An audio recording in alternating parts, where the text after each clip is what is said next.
We're back, joined by my friend Navin. Yo. And we're here to review The Martian. We're going to go through I guess, I don't want to go as far as say that we're going to review all of the movies that are being nominated for the Oscars, because honestly, a lot of those movies, I'm not really digging.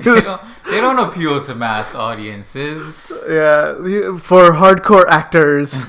That's what those movies are for. For those of you that want to learn about acting techniques and camera techniques, this is not the review for you. No, definitely not. Yeah, we saw the trailer for Brooklyn not too long ago, and no, Brooklyn seemed okay. Yeah, you think so? The other one, the room. The room was hardcore acting. Right. Yeah, that's a little too much acting. There was a small room and a lot of hardcore acting within that room for 90% of the movie. I haven't seen it, but I'm just basing myself on what the trailer shows. It's a little too dramatic for my taste. Right. So now we're going back. Let's get back on track. We're here for The Martian.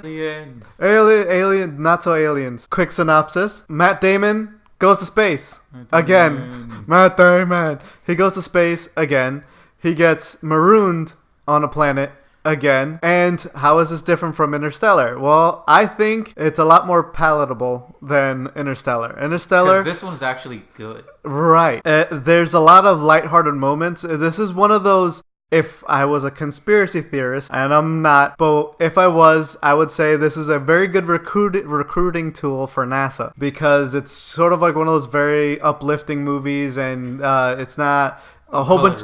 I mean, they were gonna leave his ass. So well, I mean, if you're even somewhat into science things, or if you have kids that are kind of interested in science, this would definitely be the movie to have them see, because it's sort of like, it's not one of those shit happens to me, woe is me. It's shit happens to me and how can I fix it? And that's what I really, really digged about it. This dude should have died if it wasn't for his can-do attitude. Exactly, his chutzpah. So yeah, that's exactly it. That's what I took away from it. It's like, shit's gonna happen to you regardless, as long as you have. Well, he was also a fucking like super genius, so that helped. He worked for fucking NASA. So what else did you expect? I mean, you would have to be as genius, but that's besides the point. If you're this is not like, if I have to explain, it's not an Oscar movie. It's not a lot of moments of boring. It's like him figuring out puzzles. Him trying to survive. It's not a super action Michael Bay garbage movie where all you see is like action porn. It's using your brain, it's solving puzzles, and it's hope, and it's teamwork, and it's a bunch of things just lumped together into one. And I hope movies like this get nominated in the future, because it kind of shows that they're moving away from the hardcore acting, which there's nothing wrong with it if that's your thing, but mix it up a little. That's all I'm saying. Synopsis. All right, so Matt Damon is on Mars. He goes with a team. This storm happens. All shit breaks loose and gets left for dead. Turns out he wasn't dead. There's a long scientific explanation on that. Not too long to bore you, but just long enough for you to get it and, not have to suspend disbelief all that much. Apparently, according to, what's his name, Neil deGrasse Tyson, the movie was, with the exception of the storm, it was very accurate scientifically. I mean, you gotta believe Neil deGrasse. Well, I do. Shit. You can't not. I can't not. He's very jazzy. So basically, he gets stuck on Mars, and they're trying to get him back. Right. He has to stay alive. And since he was on Mars, it's not like, let's pop a Yui and then, let's go pick him up. Apparently, the movie takes place over about, 2 or 3 years? Yeah, about that, yeah. So how does he survive and, on Mars with limited food for 2 or 3 years. And as he says, he's going to science the shit out of things. And I also read the book. As good as the movie was, the book was slightly better. Well, I mean, the book's always better, isn't it? Well, yeah, but certain things that, like, Matt Damon's character, Mark Watney, he's a lot more sarcastic. Once he starts getting into communication with NASA back on Earth, he talks shit to them a lot. I mean, plus they did whitewash the movie too. Yes, we got to bring that one up. But yeah, I don't remember. His name is Kapoor. something Kapoor. Vincent Kapoor. In the book, he's described, and I also heard the audiobook. The dude is a full-on he's Indian. He has a full-on Indian. I'm not talking about Native American. Not feathers. Not feathers. Think dot. Not feathers. So then that was racist. It kind of was, but my bad. It's okay. I'm brown. Okay. All right. So yeah, he got replaced by I can't say his name. Just look at the trailer. He got replaced by an African American actor. He's a full-on African, I think. Oh, is he? No, he's British. Oh, British. No, is he? He's British. Okay, so he's British. All right, British African. They just call him black. Okay, they're black. And the other thing, before the part had originally gone to the one Indian dude that plays everything. Right, the guy from Spider-Man that played the bad guy. Yeah. Or the guy from... wasn't he in The Matrix as well? He could, I don't know. He was in I think he was in The Matrix. He was the one program who had a family and Neo was trying to smuggle them out through a train station. I don't know. By the way, that one Indian actor not Aziz Ansari. Yeah, exactly. So yeah. So then he couldn't do it, so they hired the next best thing, a black guy. And then what was she? She was like the one that found out that her name was I want to say Megan Park. When I was reading the book, I pictured a Korean chick. Obviously, she was supposed to be Asian. Yeah, she was supposed to be an Asian chick. Right. Oh, maybe I'm wrong, but that's what I got pictured in my head. Full on Asian chick, and not because she was doing math either. And that's also racist, but that's besides the point. She did turn into a blonde-haired, blue-eyed, a blonde-haired, blue-eyed, a nerdy chick, American white actress. Yeah.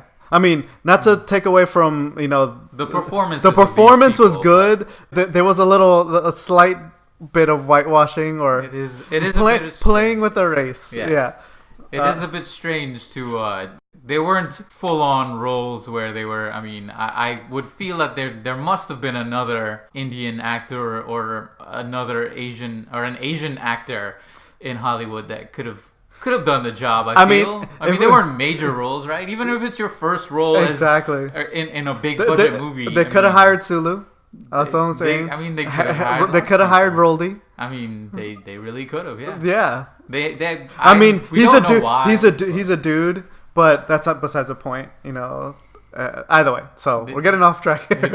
Yeah, all right. Back to the movie. Get your ass what back was your to favorite part of the movie? My favorite part of the movie was when he first makes contact with Earth, and he says some shit, and he curses a little bit, and they show off screen what he says, and then everybody reacts to him, and they're telling him to watch his language. I thought that part was hilarious. Not because the part itself, the way they did it, but because it reminded me of a part that was in the book. I don't want to spoil it because it's pretty good, and I definitely recommend reading the book. But that was my favorite part. There was another thing that they actually missed as well, and I'm getting off track again. In the book, the part where Matt Damon makes his trip when he leaves base camp and he's making it to the other base camp, to the rocket, he's supposed to park every so often to recharge the solar panels. The thing is, the further out, he doesn't know that there's like this dust storm showing up and it's blocking the sun little by little. I mean,